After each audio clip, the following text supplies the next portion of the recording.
Hello everybody, Jonathan here with Bridge City Tai Chi Club, and today in the Backyard Basics series I want to go over Taiji on. It's the fourth gate and that's a plane going overhead, but hey, that's what happens during the Backyard Basics series. This channel is all about demystifying Tai Chi and just getting to the roots of training, so sometimes planes fly overhead. Anyway, so it's the fourth gate. Pong, Lu, Ji, An are the first four gates, and it's a form of Jin. Of course, I've talked about this in previous videos where Jin basically is a way in which you can create kinetic energy with the body through the tendons and the bones, or the skeletal structure, as opposed to the muscular structure, which in Chinese martial arts would be called Li. So Jin is a way of releasing the muscles, opening the joints, and creating kinetic energy, or the force that you can apply to something with your physical body through the skeletal system as opposed to the muscular system. And Peng is the foundation. There's a saying in Chen Jiao Go, Taiji never leaves Peng. So Peng is always present if you're doing Tai Chi properly. And the other 7 gates are just ways in which Peng Jin is directed or expressed. So, for instance, Peng is out. Peng is out. Lu is Peng expressed past the body.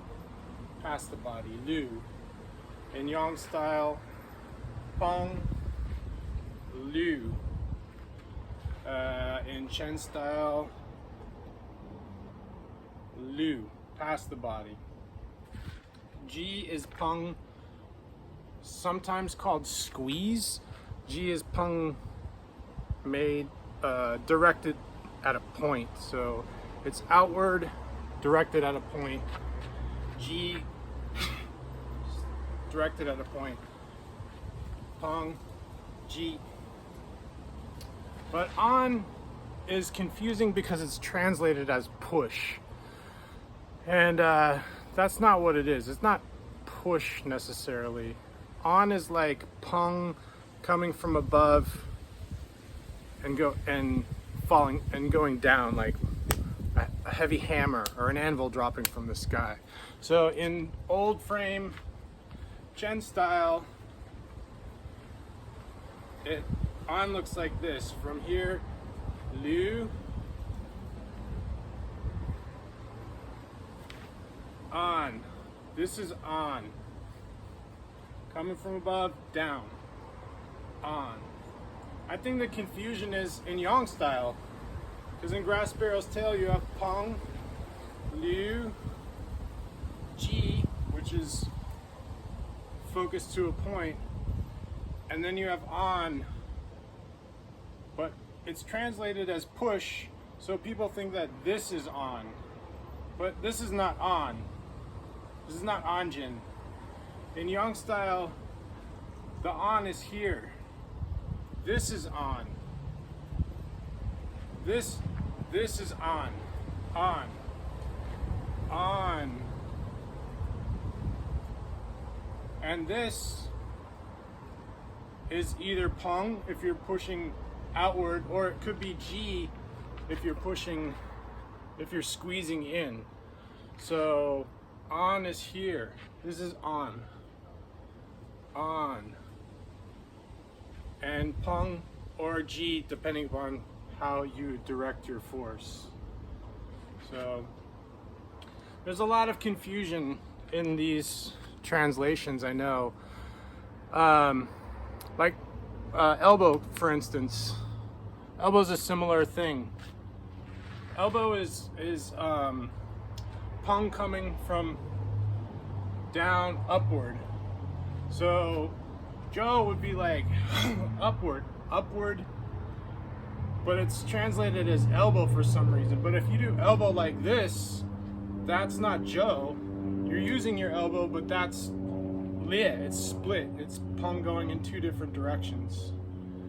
So if like say you're boxing and you do an uppercut, if you're using Peng Jian to do an uppercut and through the skeletal system and to release power that way, then even though you're using your fist, it would technically be Joe. It would be elbow, because the idea in the 8 gates is directions of Peng Jian. So I just thought it would be an interesting topic, especially Yang style, because it's so confusing. Everybody thinks this is push. If you do the competition routines after G, they go like this, and everybody thinks this is on. Peng, Lu, G, on. This is not on. This is on. Anyway, I hope that clarifies some things about the how difficult it is to understand Tai Chi, especially if you don't speak the language and don't research the language. I don't know Chinese, but I know the terminology associated with Taiji and Qigong. So I just thought, I don't know, I thought that sharing that information would help to clarify things in the Tai Chi community. So thanks for watching. If you like this video and you found the information informative, don't forget to subscribe, get notified, like, share, make comments. We can have a discussion about this. If you feel I'm wrong about it, leave a comment and we can talk about it. But most importantly, keep on training. Thanks, Jonathan out.